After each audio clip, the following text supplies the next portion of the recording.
It's episode 16 of the Toadstool Boardroom for the week of September 21st, 2022. My name's Logan Plant, joined today by Chris Shriver. Ugh. What was that, man? I don't know. I just Okay. felt like doing it. All right. Right. Odell Harmon Jr. is here. Hey, everybody. And we're back for another fun episode in the Boardroom. Real quick, if you reached out to us about last week's episode about some audio issues, by the time you're listening into this episode, those should be fixed. So if you want to go back and hear our initial thoughts on kind of the biggest things from last week's Nintendo Direct, Zelda Tears of the Kingdom, Pikmin 4, Fire Emblem, a couple other things in there, that should be all good to go. This week we are going to get into the things we didn't quite get to last week. It was a packed Direct, so we got a lot to talk about. We're going to talk about the new N64 Nintendo Switch Online lineup and everything else that was in the Direct a little bit later. Chris, was that face you just made related to this show in any way? It was related to an eBay product that I had bid on a week ago. Chris and I are... I deleted the eBay app because I used to spend too much time on there. And then Chris was on eBay a few weeks ago, and you got a blue DSi for what, $12? There it is. It's right here. There it is. And so that kind of encouraged me to pick the eBay game back up, and that may have been a mistake. However, I did It's win a slippery slope. the NES carts, the gold NES carts for Zelda 1 and 2 for like $45. So that was pretty good. Congratulations. Thanks. What eBay thing are you looking at? So I've been trying to get, like, there's only a handful of Super Nintendo carts that I don't own that every now and then I'm like, I'll see what they go for and I'll throw a bit out there. There's only a handful total you don't own, or there's only a handful you want that I want that I don't own. Okay. Yeah. And Super Mario Kart. There's a complete in-box copy of it, box manual, all that. What do you think it's going for right now? There's 8 minutes left. 250. 180. 112. Whoa. Which I was like, because some of them loose sell for like $25. I was like, all right, maybe I'll throw that out there. Mm-hmm. But no, I'm not doing that. Okay. That's absurd. I long had a dream of getting Zelda on NES complete in box, but it's just for a box that's not ripped to shreds. It's pretty hard to find that game for. I have accomplished that dream. Beautiful. Of yours. I don't even know what I would want to buy. Yeah. Don't even look. Nintendo into eBay. Don't even do it. Don't even look. This is what happened. Is last week, good 3 weeks ago now. I went onto eBay like before I'd go to bed, which is like notoriously the worst time that you should ever like go shopping online. That's when I did it. Yep. And I would just type in the word Nintendo and be like, is anything ending or like newly listed in the last 10 minutes or in the next 10 minutes? Yeah. And I got a blue Nintendo DSi for like $12. I'm gonna try that. The last thing I bought off of eBay was like years ago, and it was a copy of Final Fantasy 3 for the Super Nintendo. Whoa. Ooh, good pick. Nice. Yeah, I went on, my biggest eBay binge was in like fall of 2019, which in hindsight is awesome because everything has like tripled in price since then. Like I got a copy of Paper Mario: The Thousand Year Door for $35, I think, in 2019. And now that thing's like over $100. Yeah, dude. Like, I'm very glad I got that one. Wow. Yeah, and there's a couple others. Like the Dragon Quest DS games felt expensive at the time, and now they're just even more off the charts than they were. I know what I want. Pokemon Conquest, because I have the box, gonna say but I that. lost the cartridge. I don't know where the cartridge is. So I'm like, I don't even need the box. I got the box in the manual. I just need the cartridge. That's an expensive game, man. Yeah. That is an expensive one. Did you play that game at the time when you had it? Yeah, no, I played it, beat it, did it all. I had a friend that had it, and we would have PvP matches all the time. Oh, that's cool. Man, what's with you PvP in and that these game like was really good. strategy RPG PvP? You're like, man, Fire Emblem needs good PvP. All these things Because it's are like, so not enough fun. Like PvP. it's an underutilized genre that like all these online games we have, and like the only PvP strategy games is like StarCraft 2, which I'm just not good enough at. Like I just can't. But good turn-based, I can think it out. Yeah, I'm all about that. We should talk at some point more about game collecting, Nintendo collecting, and There's one thing that I've always wanted and I've never owned. And I've seen one in person. Steve Wozniak's wife had one. when I met her. She was friend of a friend. Okay. And it was the Game Boy Light, but she has like apparently her and Steve both have the Steve Wozniak, the inventor of the first Apple computer, by the way, for those that don't know. But they had the Astro Boy Game Boy Light that goes for like $500 on eBay. It's like red. Yeah. She said all they do when they go on flights is they play Tetris together, like with a link cable, because they don't want to use any like devices with Bluetooth. So they like sit next to each other on the plane and like play competitive Tetris. Awesome. Game Boy Light was Japan only, right? And it's the Game Boy with a backlight. And then the Game Boy Color didn't even have that. Right. That's super It makes no sense. Yeah. I just bought the Game Boy Pocket, I think I showed on camera. But if there was one console I wish I could have, I think one of the members of this panel has it. The new Nintendo 3DS XL, the gold Zelda Majora's Mask one. I think is We both have it. You both have it. Yes. He has it right in front of him. Modell picks it up. That thing is so expensive now, and I love that console. It is so cool. Brutal. That's one thing I wish I had scooped up at the time. Okay. It cost me $500. I'm not proud. Oh man. Oh, I bought it at launch, day one. Me and one other guy in line. February. It was Valentine's Day. February 14th, 2015. Yep. It was the day I moved into my first apartment. Wow. Got in line at 3 a.m. It was 0 degrees out. And It was horrible. We have earned a mighty return on that thing. There's a Game Boy Micro going for $100. Oh no! Here goes down the rabbit hole. We're moving on from this topic. We're moving on. We're going to talk about more Splatoon. We got to wrap up last week's show talking about our early impressions of Splatoon 3. We've had another week with the game now, and just before this show, we got to sit down for an hour together. And for the first time ever, the boardroom, the three of us played a game together, and it was Splatoon 3. We played Turf Wars for, like an hour straight, and we were pretty good. We went 9-3 overall. I went back and counted after we were done, so we had a pretty good run, which is not... I haven't been doing very well when I play on my own. I think I said this on last week's show. I feel like in Splatoon 3, people are really matching up with their friends and hopping in way more than ever before because it's the easiest it's ever been to do that, so... It is harder to win Turf Wars, and we kind of proved that. The three of us grouped together, and we won 75% of our matches. But, Chris, let's start with you. Anything new to share? Your thoughts on Splatoon 3 about 2 weeks in? Nothing new other than what happened today. I mean, it is pretty remarkable. And I think, this is like a very obvious blanket statement with just most multiplayer games in general. But like when you're actually playing with people that you can communicate with and that especially people that it makes it not only more enjoyable, but it is pretty crazy how much better you do perform. Because most matches that I play Splatoon 3, and I think it's part of the reason I kind of, not that I soured on it, but I haven't been like itching to play it as much. I played a lot of Metroid like Zero Mission this weekend, like in its place. Okay. Good choice though. Yeah. I've been losing a lot, like when I've played on my own, and it's just it doesn't feel good. And I feel like I don't progress. But like today I was like, I would do that every day. I would do what we did every day after work if I could. Like, I think it's great. Yeah. Odell, how about you? Yeah. I'm running into the issue that I had with Pokemon United. It was like, oh man, I love this, but I can't play by myself. Right. And then like, the second I'm playing with someone, I'm literally like, they're like, I'm signing off for it. And I'm like, what do you mean? Like, if we didn't have this show, like, I could easily just still been playing right now. Yeah. Yeah. Well, maybe we need to make it a regular thing. Group up and play some Splatoon before we record, or something like that. That'd be sick. Yeah. I feel the same way, but I've the hours just became available. You can't on Nintendo Switch. You can't see how long you played a game until after 10 days it's been out, unless you have like the parental controls app. I've already put 25 hours into this thing. And it's been out for about 2 weeks. Like, I am loving this game. I can't remember if last week we touched on the sales numbers that this thing was doing, but Nintendo putting out a press release in Japan saying that they sold 3.45 million copies in Japan alone in the game's first weekend. Like that. I think I'm here to rescind what I said before, that Splatoon 3 will not cross 10 million, and I'm going to tell you it will. That start in Japan alone is just absolutely bonkers. For the first 3 days, they sold over 1 million copies a day of Splatoon 3 in Japan.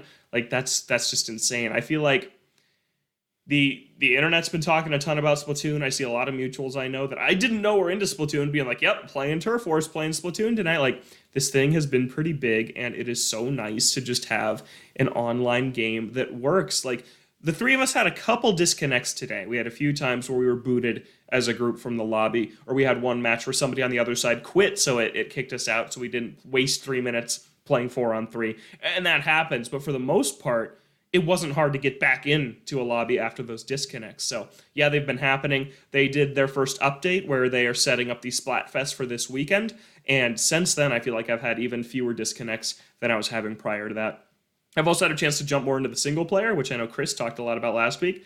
WoW is really good. There's something in me that is... It's interesting. Splatoon is a game about just making everything messy and dirty and just, like, covering every square inch possible with paint. But then the single player is kind of the opposite of that, where everything is covered in this gross fuzz. I don't remember the exact term for it in game, but it's like, I can move on to the second island right now if I want to, but I am compelled to just uncover every single little splotch of this island because it looks so much nicer once you get rid of that. So that's like a weird motivation that the first two didn't have. And I just think that the levels are very smart so far, and I'm really enjoying them. Like there's the new special that's like the zip caster, where you bounce around the map on a zip line a few times. There's a whole level based on that in the single player where you can just use that infinite times, and it's just teaching you how to use this and maneuver around enemies, and I just think it's a super smart level. So yeah, everything about this game is still just really holding me in. You know, I can definitively... Oh, go ahead. No, one thing I wanted to point out was real quick was the because Splatfest is happening this weekend. If you haven't seen this yet, dip in, even if it's just for like 5 minutes. If you go into like the town square in the game, you can see them like physically building Splatfest, and it's really, really cute. I just thought it was a nice touch.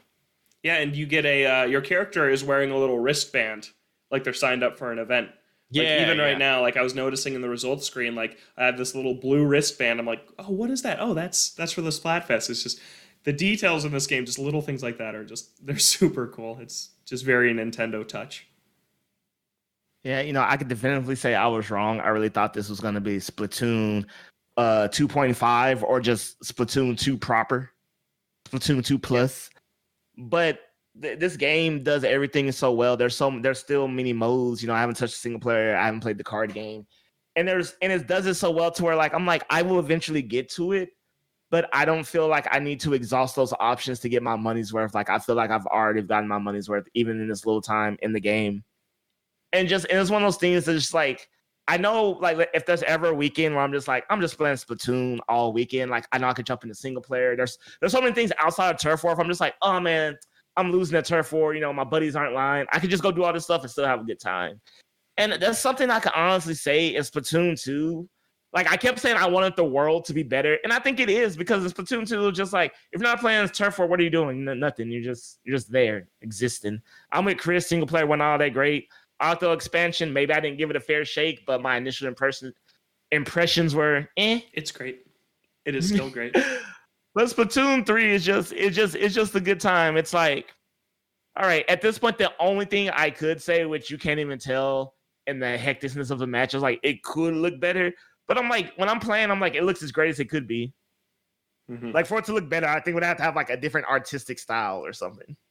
Yeah, I think it's been running great. I've noticed some slowdown in the lobby. Like after a match, like when it kicks you back into the lobby, sometimes there's like 3 to 4 seconds of chug, but then it hits back to that 60. But that's like not even a gameplay issue because it's just those like 2 seconds when you're switching from match to lobby. Match, it's been nothing but great.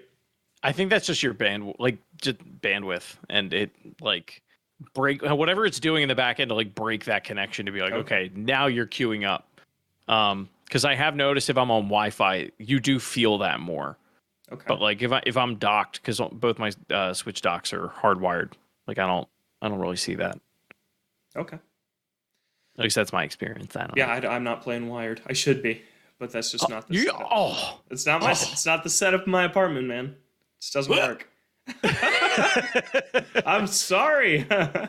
Yeah, but Splatfest is this weekend. What would you bring to a desert island? Gear, grubber, fun. You guys signed up? Yes, sir. And I assume you picked my team so we could play together? Team Gear? Yeah.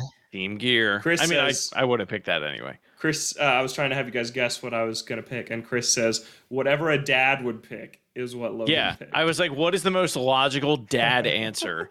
that's what Logan will pick. And I was like, it's like equipment or whatever. And he was like, yeah, it's gear. I was like, yep, yeah, that's what he picked. You were right. I knew. Right. So Splatfest this weekend starts Friday, the 23rd at 5 p.m. Pacific, and runs all the way till Sunday, the 25th at 5 p.m. Pacific. We'll see you out there, because I will be playing a lot of Splatfest. Very excited to try out the Tricolor Turf War, because I didn't get a chance to do that in the Splatfest World Premiere demo a couple weekends ago. So that should be a good time. I think the only thing that I'm feeling, and I made a Splatoon 3 wish list at like the start of this show, and everything got checked except this one thing, which is 3 maps in the rotation instead of 2. I'm still really feeling that it's like, man, especially if you don't like one of the maps, it's like, well, I'm not playing Turf War right now then. Yeah, like it just kind of kills like the vibe of, oh man, I got an hour to, like, you know, I'm gonna play Splatoon. But if you keep matching onto the same map that you're just like, ugh, over, it just kind of is like, you know what, I'll go do something else. Yeah. Because even though there's 2, sometimes you get the same one like 4 times in a row, just that the luck of the odds, 50-50. If there were 3 maps, that would just even go down a lot. Like you would not be getting the same one that many times in a row nearly as often. I think it would just be a big difference. Part of me, like, I kind of get why they do it. Like, as somebody who plays like more casually, it is kind of cool that every single time I play, it feels like it's a fresh experience. Like, there really aren't. It's pretty hard to repeat or like be so close to the cycle that you're repeating maps. I imagine if you're playing all day, then it probably, you know, you get less of that. But if you're just hopping on at the same time every night, like, it is kind of cool in that regard. Yeah. Ranked, I'm up to rank B+, I think, is where I'm at. I'm climbing my way up the ranks. We haven't played ranked yet together because Odell still hasn't unlocked it since he didn't import his data. So we'll have to get on that pretty soon. But yeah, Splatoon 3. Next week, guys. It is fantastic. Excited to talk a little bit about the Splatfest next week. But for now, let's move on and wrap up the Nintendo Direct from earlier this month. Again, last week's show on YouTube, all your podcast services. We talked about Zelda, which, guys, by the way, I've been thinking about Zelda nonstop. I cannot wait for that game. I'm obsessed. It's why I was on eBay searching for all those Zelda games. But very excited for Zelda, Pikmin, Fire Emblem. Go hear our thoughts on that in last week's show. But I believe the highlight of the Direct for Mr. Odell Harmon Jr. was the Nintendo 64, Nintendo Switch Online lineup. We did the live stream together. And Odell, you were very excited about the fact that Mario Party 1, 2, and 3, Pokemon Stadium 1 and 2, 1080 Snowboarding, Excitebike 64, and GoldenEye 007 is the next wave of N64 games for Switch Online.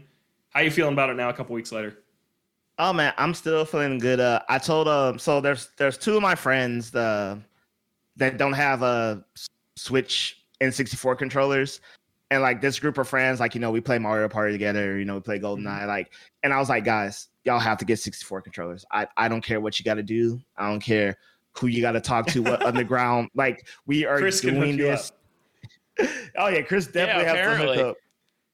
And so I mean, clearly Mario Party 1, 2, 3, that's a given. Pokemon Stadium 1 and 2, duh. It's funny. So for those who too young to remember, Logan, there was a time in video game history where snowboarding games were all the rage. Yes. Like, literally all the rage. Okay. I'm not saying 1080 snowboarding is a great game. It was just during that period where if you had a snowboarding game, you played it. Yeah, like it was one of the first. Like you had that, at least on the N64, it was that, and I mean, Snowboard Kids was huge then. And then you had SSX on the PlayStation that came, and it just broke everyone's mind. Yeah, I feel like when Shaun White came out, that was like the one, and that was like the Wii era and 360. But like Shaun White came out, and then like nobody ever made another one. It was like, wasn't cool like, no more. Was done. Yeah, like everybody moved on. Yeah, we need that revitalization. But yeah, 1080 is a great game if you've never played it. I have not. I had the Winter Olympics it's a lot game fun to be on N64, which was not very good, but it was fun to mess around in. Yeah, I think this is a really strong lineup. Talking about Mario Party for a second, I was very surprised to see this. I think that when Mario Party Superstars came out, which is essentially a remake of these 3 games, right? The 5 boards only come from these games. The mini games come from across the entire series. But for the most part, this is a Nintendo 64 remake, Superstars. And I kind of thought, well, I don't think we're going to get 1, 2, and 3 on Switch Online, but they're here and they will have online play. I'm very excited about that. I really love Mario Party. I think the series gets a bad rap because the last decade for it has not been great. But prior to that, man, Mario Party 8 and prior, those are really fun party games. And I'm excited to have these on Switch Online. And we should play. We should party sometime. Oh yeah, definitely. Also, I'm looking forward to GoldenEye. I mean, clearly, I'm not gonna sit here and jerk off GoldenEye, excuse me, for 30 minutes. We all know how great GoldenEye is, but the fact that it has online play, I'm just ready because GoldenEye is one of those games that everyone swears they're good at, but they're really not. Well, So and it's one of the games that like it doesn't control like other first person shooters now. So like they remember back in the day when they were good at it, and then they pick it up and it's like, oh my God, like it's so foreign. Like because it's changed so much. Okay. You're exactly right. Because in college, I was a junior. See, I was 19 around that time. This guy had there was a common room that had a 64 that got abandoned, and we found it, and it had a copy of GoldenEye. And people were like, long story short, I went something like 17-2, and I won every match, but I was going 17-2 wherever the kill count was. People were like, you're cheating. You know where the body armor is, and you're doing. I'm like, bro, I just remember how to play. Y'all just suck. But that would always be. I screen look. I don't care. Well, then you were cheating. It's there to be looked at. Okay, that's fair. Everybody can do it. Yeah, I'm not gonna be like, oh, you're hiding in the bathroom. Oh, you're in the stall. I'm not gonna go there. Okay. but yeah, and people are like, oh, it's because the controls suck. I'm like, no, they probably do suck, comparatively speaking. But I'm just like, I love the 64 controller. That's my jam. So I can't wait for people to be like, oh, I don't know what they're doing. And see, people are like, oh yeah, twin sticks. I'm like, no, because Nintendo being the people they're not going to really optimize it for twin sticks. No, it is the N64 version. Yeah. Which is interesting because we're getting the kind of remade version of this game on Xbox, which isn't going to have online play, but it is going to have 4K visuals and remapped controls for a twin stick controller. So it's like two very different versions of GoldenEye are coming out kind of the same time. And I'm just glad this game's coming to Nintendo at all, this being another Rare game on the service. I am too. I just have a fear that both of these releases are going to come out. I will absolutely play the crap out of both of them just because I'm curious about how they're going to run. And I feel like they're not going to please either type of fan. If you have access to both an Xbox and a Nintendo Switch, not having online in that Xbox version is going to be such a kick in the pants. Yeah. Yeah, that is a bizarre choice to me. Yeah. I think people have to have realistic expectations. If you wasn't there for GoldenEye the first time around, it's probably not going to be for you. That's just it's not going to hit. Yeah. I think there will be a lot of people that were around that it doesn't hit, and they're like, oh, I would rather play any other shooter that's come out since this game than this game. Yeah. But that's because I feel like they have unrealistic expectations, because I hear people all the time say Mario 64 controls like garbage, and I'm like, but it doesn't though. Okay. It really doesn't. Yeah. If you're expecting we disagree on. It comes up every week, Odell. I really disagree. No, okay, does it control like Odyssey? Clearly not. It does not control that well. It just doesn't. It's amazing for the time, and I appreciate it, but it does not control that well. And by the face Chris made, I think he agrees. Well, let me just put it like this. As someone who thinks it controls fine and so does GoldenEye, I'm just going to be beating a lot of people with control issues, I guess, online. There's a difference between it controls fine or I played it when it came out and know how to control it. There's a difference. Yeah. But that's the thing, is so many other people also played it when it came out. Now they're like, I forgot how to ride a bike because I learned how to drive a car. I forgot how to ride a weird 3-pronged bike because then I rode a normal bike for the last 20 years. That's more accurate. I just hope it runs well. I hope the online runs well, because if it doesn't, that'll be the real that'll kill it, I think, for the Switch release. And it won't look good for Switch Online at all. I mean, there are also part of me is there is a spirit to playing GoldenEye split screen on a couch with your friends, and everybody screaming at the TV in the same room. And doing that on an Xbox where everybody has a widescreen like view, like and most people's televisions are bigger than they were back in the mid 90s. It might be fine, but I don't know. I feel I played F-Zero online and I played Mario Kart online, and those both ran well. So there's nothing to make me believe that GoldenEye couldn't. Yeah, I honestly haven't tried it since NSO like first dropped, and Mario Kart matches were like real rough in there. Okay. But I don't know if it's like I haven't tried it since then. So I'm sure it's gotten better. Their emulation has gotten better. So I would have to imagine everything else has as well. Yeah, that's honestly a dark spot for me. I have never played an NSO game online from NES, SNES, or 64. I've barely touched those apps, honestly. So yeah. But I think Mario Party will be the game that changes that. I think that'll be the one. Yeah, and I mean, honestly, those first 3 Mario Parties are top tier. I mean, I think you could say the same about everything up through 8, but like, I played more Mario Party 1 than maybe any other N64 game when I was a kid. Game is brutal. Like, it is not. It is so. The problem was originally, there's always been luck involved, but the luck was like meaner, and then it became kind of nice luck. It was like, oh, you landed here. Sorry, I'm taking your stars. I'm taking this. Too bad. Get sent back to the start. And then over time, it became, you didn't do anything. Here's a star.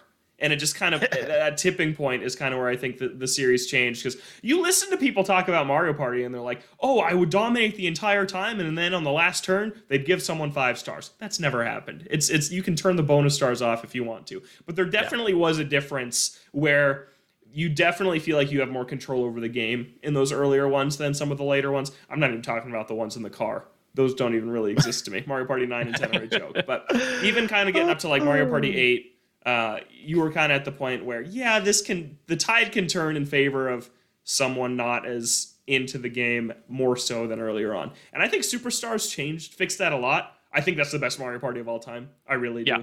I played the heck out of that game when it came out. I just thought it needed more boards because there's only 5 and I don't like 2 or 3 of them. But from a mechanics perspective and the mini games, I think that's the best one ever. And these are the 3 games it pulls from. So if you've never played the originals and you played Superstars, you should check these ones out because, man, I'm excited. They're not out yet though. They're rolling out over the next year. These games aren't all here yet. This is just kind of the next year of support for Switch Online. Yeah. Which I wonder if they're gonna have the warning for 64 controllers about your palm and like palm. Superstars had that warning. It did. Oh, did it? Yeah. Yeah, for tug of war. But like, if nothing else, that is the reason to get the NSO N64 controller is so you can get big old blisters like we did as little kids.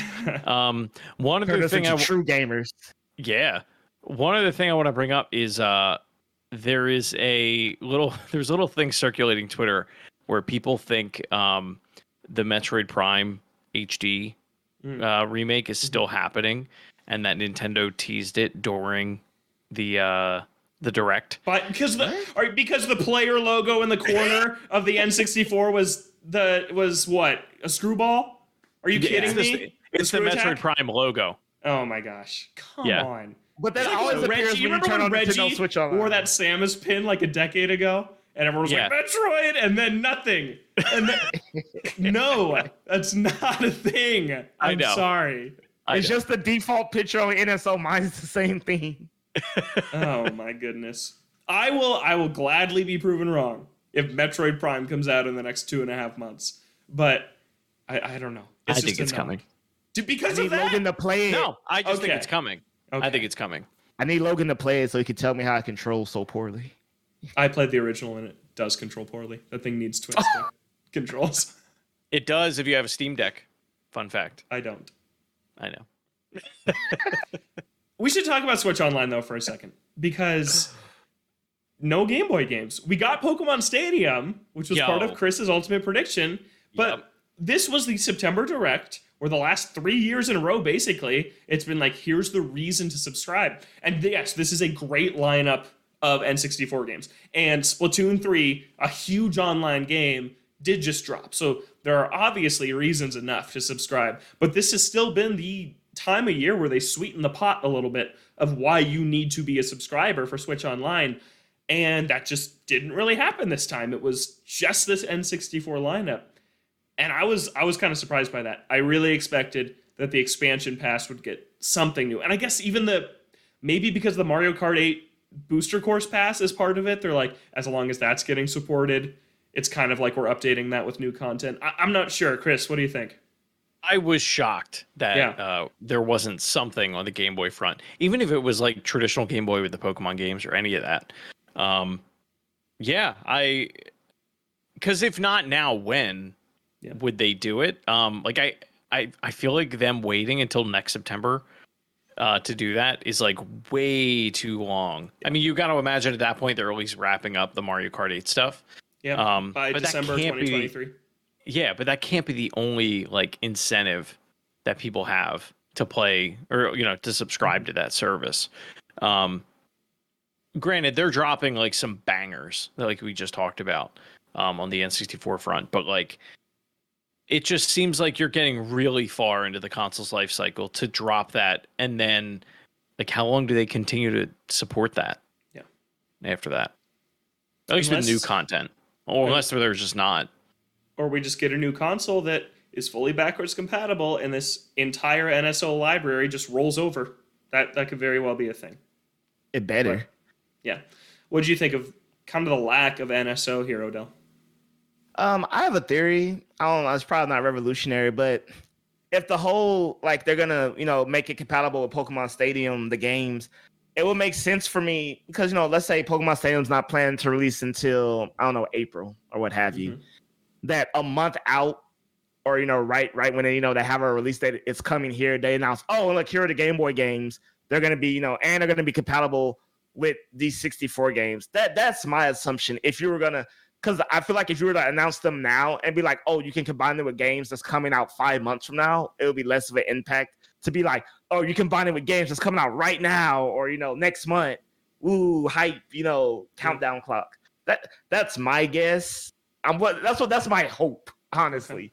Because if that's not the case, then you should just announce it now. Yeah, they may not want to they may not want to get in their own way in terms of like hurting Pokemon sales in November. Like I wonder how many people, if they had Switch Online, would just be like, no, I'm good. Like people our age, like being like, no, I'm good just playing like Yellow for the millionth time on Switch Online. I don't need to get Scarlet and Violet, Yeah. Especially since it probably is more the Pokemon company driving those decisions, like getting Pokemon Stadium on Switch at all.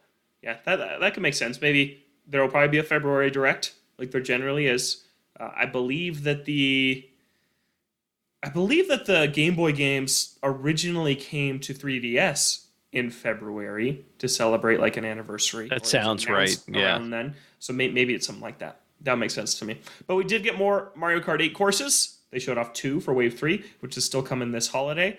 That includes Peach Gardens on DS and Merry Mountain for Mario Kart Tour, which spoke to the inner Diddy Kong Racing fan inside of me because it looks so much like those holiday villages from Diddy Kong Racing on the N64. And so that track looks really cool. And I'm a Peach Gardens fan. Thought it was very random, though, to just say, here's 2 of them. Bye. I don't know. That was kind of weird. I kind of like it. I kind of like it. Like, here's 2, and then the other 2 would just be a surprise, like, hopefully the day of. 6. Oh, there's 6. There's 8 total in each wave, yeah. Oh, okay. So they're just like, here's 2 and no release date. Bye. I don't know. That was weird to me. Good tracks, though. I could see them doing this like every Direct, just being like, because they're like the releases are so spaced out. Like, I think it's also just like I'm getting more ads about the Mario Kart 8 tracks on YouTube every day than I bought it already. Yeah, like I mean, there's that that aspect of it. Where I'm like, I bought it and I got like 3 stars in every one of these cups. Like, leave me the hell alone. But they are really pushing that for sure. I think it's just that constant drip feed of just be like, hey, here you go. Here's a little bit more. Stay subscribed because you're getting Peach Gardens. That's all you're getting. Yeah. Like, I really feel like Nintendo doesn't have to really convince us to say subscribe because assuming that, you have multiple consoles, it's still the cheapest, yearly subscription there is. You're right. They don't have to convince us us enthusiasts that drop hundreds of dollars a year on Nintendo products. And so what, a $20 a year subscription is not much on top of that spending, but someone else they might have to. But then again, that person who they might have to convince probably isn't watching a Nintendo Direct live. So it's kind of an interesting balance there. That, I don't know. I'm not the one who sees all the numbers about Switch Online. But what I am seeing is Switch Sports Golf mode was delayed, which is unbelievable to me. It's coming out this holiday now. It was supposed to come out this month, and it includes 21 holes from Wii Sports. And I don't think any new ones. I feel How like do you delay a port of something you've already made? I feel like they just have a team of interns like building that at this point. And then like once a month, like whoever their supervisor is just goes in. He's like, all right, let me try like the next 30 yards of of this golf course. I can't believe it was delayed. I don't feel like we've ever seen them delay an update like this. Because like they said, so Mario Kart, they said that it's going to be done by December of next year, which means one every 4 months. They have been nailing that. It was mid-March, early August. It's probably going to be like mid-December. Then we'll have like April, August, December again. Boom, they're going to do it. Smash DLC. So they nailed the timeline when they said both of these expansions would be done. Like, I've never seen them delay an update like this. And we didn't know before that it was holes from Wii Sports. So you can watch my live reaction to this. I love video game golf. Like, I need to play Toadstool Tour because Chris loves that game. I would probably love that game. So I've been looking forward to golf showing up in Switch Sports, which I like. I think that game is good. I really like Switch Sports. But then for it to be like, and here's golf, and it's coming 3 months later, and it's only holes from the Wii Sports game. I was like, isn't it only like 6 holes? It's like 21, it's not even that 21 many. holes. 21 holes. Okay. Yeah. Yeah, but that's it's way more than I thought it was. I know this isn't true, but I'm gonna say it anyway. It's really like even the people in Nintendo is like, man, people aren't playing this. We ain't even playing this. That'll be all right. Take all the time we need. I know. It's like they're in a weird place sometimes with games like this because I feel like most companies only have one game they want you to play forever, and then they have a ton of other games around that. And it's like Nintendo's like, Splatoon is the game they want you to play forever, and Mario Kart. But then they're like, Switch Sports has a battle pass, and Mario Strikers is getting free updates. And it's like at a certain point, you're selling to the same audience. Like us. Like, I love Splatoon. Because Splatoon exists, I am way less likely to ever touch Switch Sports or Mario Strikers ever again. So this is kind of interesting because the Nintendo audience is so hardcore at a certain point. Like, who are you selling to? And yeah, I'm not sure who's still playing Switch Sports. I really liked that game. I put like 20 to 30 hours into it. I haven't touched it in months. I've been waiting for golf. And now I'll be waiting a little bit longer. Yeah, but like... Go ahead, Odell. I was gonna say, what, you don't love Bowling Royale or whatever it's called? I do like survival bowling. It's fun. Like, at what point though? Like, this is gonna come out and we're gonna play it for a day, and then we're never gonna like. It's just gonna become like a joke, like the Nintendo Switch Online app. Like, yeah, I don't know. It's not a joke anymore, man. I use that thing every day now to check the maps and check the Splatoon store. Now it's the real deal, but. Yeah. I don't know. It's just so weird for them to like even if you don't have news on it, just don't even bring it up. Like that's the point we're at with this update. Like just don't even talk about it until it's like it's here. Everybody leave me alone. It'd be one of those little bullet points like, and hey, also coming the Nintendo Switch Sports update, and you know, like those little like fast just so you know, winking and nods. It should have just been one of those. A sizzle reel. Yeah. Switch Sports was the top selling Switch game in Europe for the month of August. Out of nowhere. It passed Mario Kart. Like, for the month of August, it beat Mario Kart. Yeah. I'm telling you, I said that game was going to sell 10 million. They love badminton over there. I said it was going to sell 10 million. It probably won't hit that, but we'll see. What'll be interesting is like the holiday numbers. When Christmas rolls around, that's such an easy buy for like, oh, Switch Sports. I used to love Wii Sports. Like, that's when, if they do a big marketing push for it, then forget about it. Yeah. That's Switch Sports, though. Oh, also, while I was thinking about it, NPD results came out for August, and there were 2 Nintendo Switch games in the top 10. Who wants to name them for me? Can you guess them? The 2 Switch games in the top For 10. what? For August? For August. So Splatoon was not out yet. I don't know. What even came out in August? Oh, Monster Hunter. No. Good guess, though. Oh. Good guess. That was Fire Emblem. It was Mario Kart 8 Deluxe. Kirby.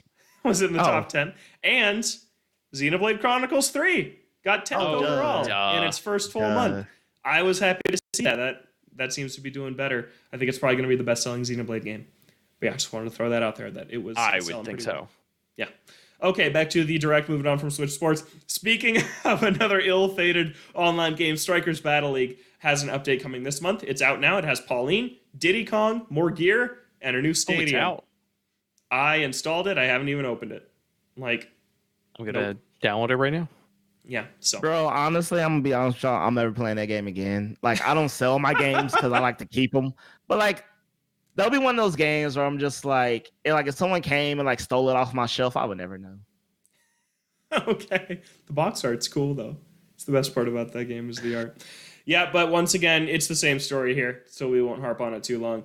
You need more to add more than that to that game than new characters and new gear and a new stadium. You need a new mode. You need a new reason to actually play it, rather than just new characters that do the same thing.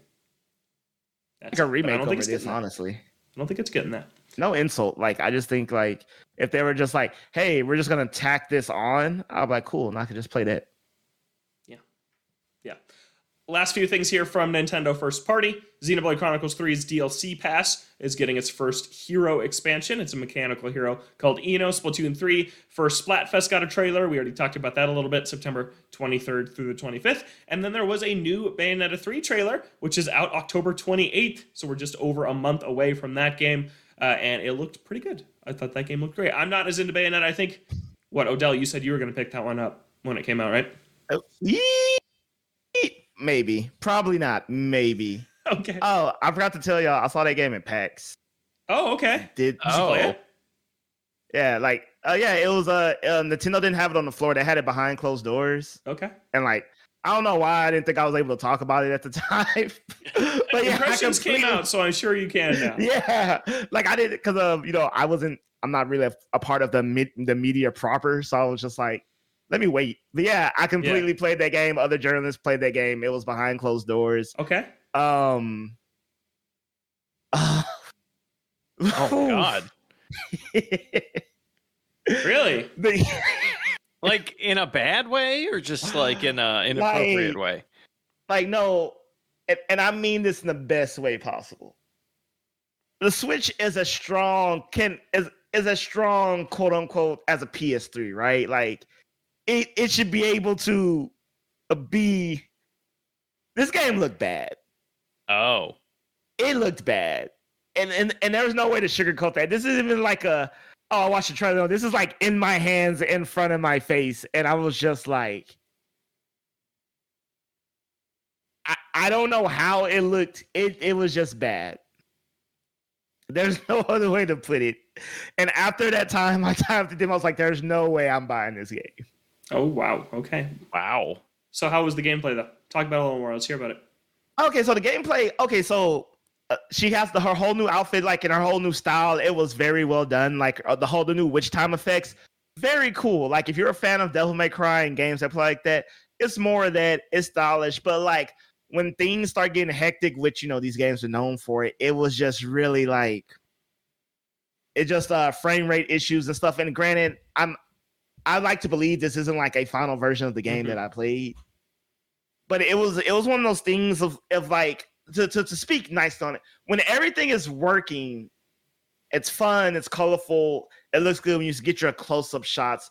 But the second that action, the camera zooms out and you're doing your 200 hit combos and stuff, man, the game was really struggling to keep up, and I was just man, let me put it like this. Because Bayonetta 2 ran decently well. Yeah, it ran decently well. Yeah. I don't really know what. That's why I was saying. I don't know if this was an early build, but let me put it like this. It was somewhere between a game running natively on Switch and a cloud game in a cloud game in terms of performance. That almost makes me feel choppy it was, or what? Yeah, it was just bad. Like I really can't. There's not really another word to describe it. It's got to be like an early build. Yeah. I feel like a lot of the content that we've seen from this, it's been like pretty smooth. Granted, like a lot of what we've seen has been a lot of cutscenes. That's true. Like we really haven't seen a ton of just raw gameplay, I don't think. I also like haven't gone looking for this game, so I could be totally wrong about this. I mean, I trust what you're saying, Odell, for sure. But I gotta believe that's like an old build or something. Like, okay, and I know to soften the blow, like, I look at Xenoblade Chronicles 3 and I'm like, oh no, not in 2020. Mm-hmm. Right. But it's definitely like playable. I look at Monster Hunter, not the prettiest it could be, but this was just like from a pure mechanical gameplay standpoint, which is like, oh no, honey, no. Oh wow. All right, I can't do this. Been a month out, so maybe we'll be talking about this again when reviews drop or when one of us picks it up. Bayonetta 3. Sad to hear your first experience was not great, but we'll see when the game's out, October 28th. Let's move on here to the rest of the stuff in the Nintendo Direct. This is a lightning round of some of the third-party things that were here. You had a new Final Fantasy Theater Rhythm Final Bar line. That is a nice Square Enix title. Out February 16th, 2023. Great game. Resident Evil is coming. Cloud versions of 8, 7, 2 Remake, and 3 Remake are all coming to Switch. Story of Seasons, A Wonderful Life, formerly Harvest Moon, A Wonderful Life. This is actually the Harvest Moon I spent the most time playing when I was a kid. Is coming summer 2023, so a remake of that game. Harvestella got a full demo out ahead of its November release. You can play that demo now. Fatal Frame, Mask of the Lunar Eclipse is coming to the West for the first time, early 2023. Tunic is coming out on Switch on September 27th. Currently on Xbox. It's also coming to PlayStation soon. It Takes Two. I really dislike that game, but I won't speak about that here. Is coming out on Switch on November 4th. Sifu is coming out on November 8th, and what we saw of that in the Direct looked very rough. Very rough. Do not play this on Switch if you have another choice of where to play it. Tales of Symphonia Remastered is coming in early 2023. The Danganronpa creators revealed a new game called Master Detective Archives Rain Code. Chris is nodding his head. I'll give you a chance to talk about that in just a second. And the last thing I have written down here is Rune Factory 3 Special is coming out next year, a enhanced port of that game. And a new Rune Factory series is in development. Maybe it'll turn the series around after what was a disappointing Rune Factory 5. So from that entire list that I just reeled off from the Direct, or of anything else we didn't mention yet or talk about, Chris, you want to mention anything before we wrap up our thoughts on the Direct? Theater Rhythm, if you're into rhythm games and if you like the Final Fantasy soundtrack, which, like, if you don't, like, do you even like music? Great game. There's an insane amount of content in that game. They're adding additional content from other games as well. So Octopath. like if you're in, Octopath. Yep, that was the other one. Thank you. Yeah, like if you were a fan of these games on the 3DS, or if you've never played them but you've kind of been like, a little interested in checking them out, it seems like this is the one to get. I'm pretty sure it contains all of the content from those games. There were 2 releases on the 3DS. I only played a little bit of them. Jess played all of them, like all the way through. Oh, cool. She used to play them on the train into Philly. Yeah, if you need a good rhythm game, definitely check those out. The one from the Danganronpa developers is the one that, like, I was like, you have my attention. It seems like almost like a combination of a Persona meets Danganronpa type thing. Mm-hmm. Very excited to just see more of that. Just in general, I think the style is really, really cool. It's like almost like a unique blend of Persona and the Danganronpa games. And Danganronpa is just like super dark. If you've never played them, they're on Switch now. They used to be just Vita games. Actually, they're like on everything at this point. Yeah, very interested to see more about that. Yeah, Theater Rhythm. There's also a Japan exclusive Dragon Quest Theater Rhythm. Really? Never was localized. That I have a Japanese 3DS, and I imported a copy of that game, and it's super cool. Very cool. Wow. Yeah. I did not know that. Yep, Theater Rhythm Dragon Quest. This is like, man, if there was like Zelda Theater Rhythm or something like that, God, that would be so Turn to the cool. Necrodancer. That would be so cool. It's different though. It is. Different, No, though. it is. It's I want like totally a straight rhythm game, like a music game for Zelda. It's a little offensive that we don't have one yet. Yeah. at this point. Yeah. Kato's Hyrule is awesome. Like, I love that game, but it's not just a straight rhythm game. Like that trombone game that is going off on Twitter right now. I played that. It is indeed hilarious. How about you, Odell? Anything from the Direct from this list or anything else you wanted to shout out that you caught your eye? Not really. That I saw, farming jokes for days straight. That was kind of fun. Square Enix is doing their thing. We already talked about Octopath Traveler 2. I'm real curious to see Tunic on Switch though. I know Logan, you haven't played it yet, so I hope you pick it up because that is a great game. I'm not one to buy games twice, but if it runs well on Switch, that could definitely be an on-the-go game for me. I will buy that game on Switch for sure. That is going to look so good on an OLED. Mm-hmm. Yeah. Actually, this is kind of unrelated to the Direct, but I think it was a demo of something at PAX. I think it was like, oh, check out Bayonetta 3 or something like that. I saw someone playing and I was like, why are there black bars around this game? And I was like, oh, that's the normal Switch. Like, I'm so used to the OLED, which doesn't have the huge bezels anymore. And I was like, man, there's like super thick black bars in handheld mode. That's ugly. Oh no, that's just the Switch. Like, that's how ingrained I am looking in the forward OLED to my new upcoming OLED. Yeah, man, it feels like a bigger upgrade than I expected it to. Like it 100% revitalized the system for me in handheld mode. Yeah. I think y'all both already know this, but like I rarely play my Switch in handheld mode, so maybe that will change that. That's how I was. I was like 80-20 docked handheld, and now I'm like flipped the other way. Like, I will be in the room with my TV and choose to play in handheld because that's how much I enjoy playing it in handheld. For most games. Some games don't look great in handheld, but for the most part. But yeah, this Direct, I thought it was good. It did not blow me away, but I saw a lot of people saying it was a disappointing Direct, which I will not agree with. I will not agree that a title and release date for Zelda, Pikmin 4 finally emerging, a new Fire Emblem 4 months away, and some cool other third-party stuff from this list. I will not argue that that's a disappointing Direct. It wasn't an E3 level Direct, but it's not E3. So I was happy with this Direct. All I really wanted was Zelda. That was what I went in saying, if that's there, I will be happy. I think people just got too hung up on wanting Wind Waker or Metroid Prime. And it's like, you just can't go into or Twilight Princess expecting specific things. Yeah, that's what I wanted. But Chris, final thought, Direct as a whole, did you like it? Or were you disappointed? I loved it, but there's definitely there's more farming simulator games for than anybody needs. Like even if that's all you play, like those games are long and there's too many that are coming out in the next 6 months. Mm-hmm.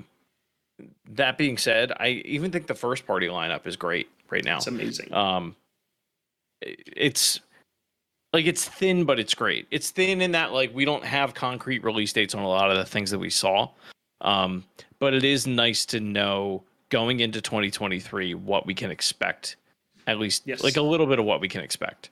Obviously they're going to have a few surprises here and there. But I think the next 12 months of the Switch is very bright. And I think it has been pretty bright. Like we had Kirby, which is a good game, and we've I don't want to get too into that, but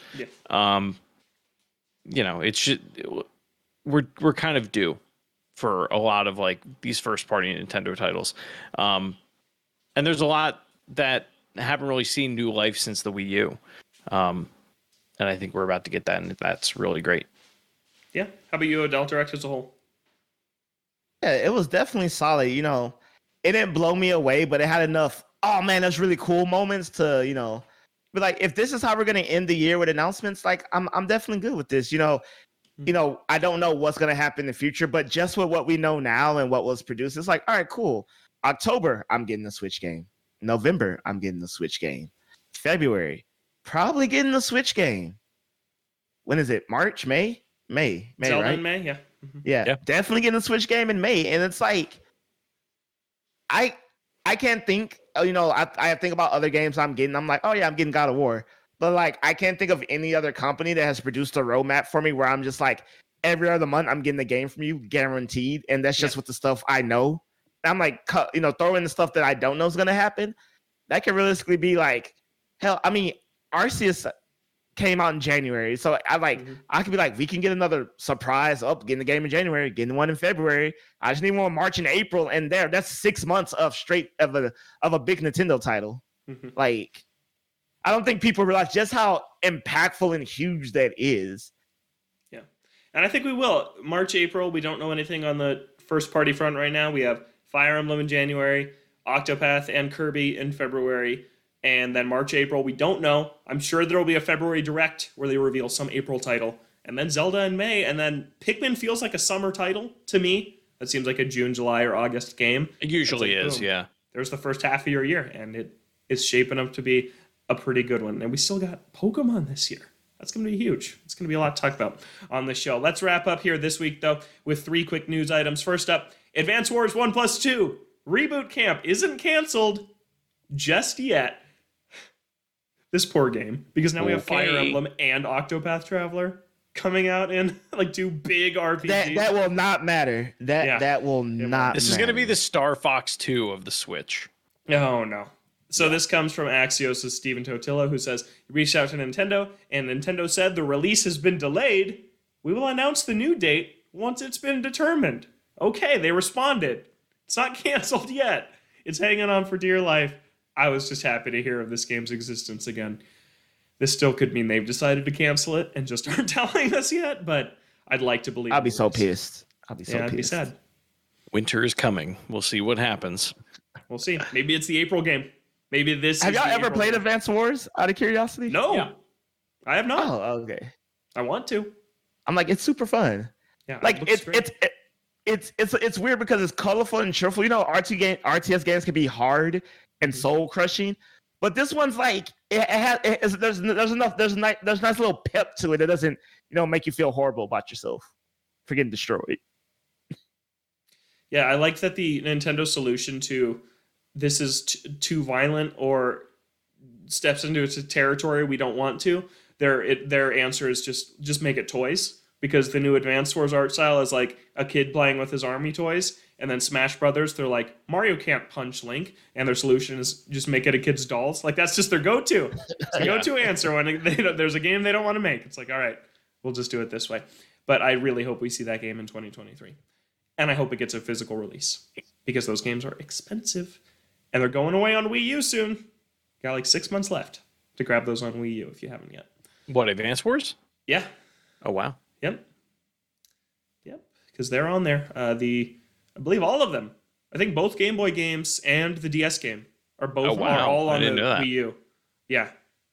Yeah, so go check those out. And then 2 other quick news stories. Nintendo just posted these like very random things that they're on their Twitter account at the same time, but both worthwhile pieces of news. First up, they've launched 2 new Twitter accounts for Nintendo news in Spanish and in Brazilian Portuguese, which I thought was very cool. So 2 brand new accounts from Nintendo for different people around the world to follow. I thought that was really cool of them to do. And then not so cool news, 3DS is losing 2 more features this upcoming month, and so is the Wii U.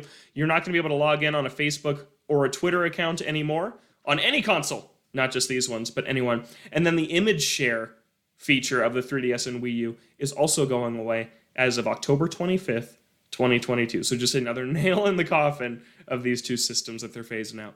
So yep, just a couple of updates there for you. I never used really the image share feature on either of these platforms. I don't know who still is. I bet that honestly some people are logging on now and using it just because there's a month to go. There was a very good one from Super Metroid when that came out on the Super Nintendo Virtual Console on the Wii U, where somebody couldn't figure out they didn't have the morph ball, and they were like, "How do I get past this thing? Metroid can't crawl." That's what that's from. If you've ever seen that meme, that's what that's from. I did not know that was from. Yeah, I did not know that either. Yeah, that's the best example of the Wii U image share that I can think of. That's awesome. Yeah, that's awesome. Metroid can't crawl. Thanks, Miiverse. Thank you, Miiverse. Okay, that's gonna do it for us here in the boardroom. I do too. I liked Miiverse. It's the most positive social media that you'd ever use. It lives on in Splatoon. Is kind. Splatoon is kind of the reincarnation. Polygon is a good article on that. I think I shared it with you guys. But yeah, look that up. Splatoon 3 is the most positive social media platform on the internet. Yeah, it's true. All right, we'll see you in Splatoon this weekend. Hop on into the Splatfest. Try and take down the Boardroom. See if you can. And our 75% win rate. But that's going to do it for us this week. You can find the show on Twitter at ToadstoolBR. Email us, toadstoolboardroom@gmail.com. We are here every Thursday at noon Pacific, 3 p.m. Eastern with a new episode. Again, audio issues from last week should be fixed by now, so go check that out if you want to hear about Zelda Tears of the Kingdom and why I'm still here thinking about it like 10 days later. You can find Odell on Twitter at Odell Harmon Jr. You can find Chris at Drives93. You can find myself at Logan J. Plant. Thank you so much for listening. Have a great week, and we'll catch you next time right back here in the Toadstool Boardroom. Boy.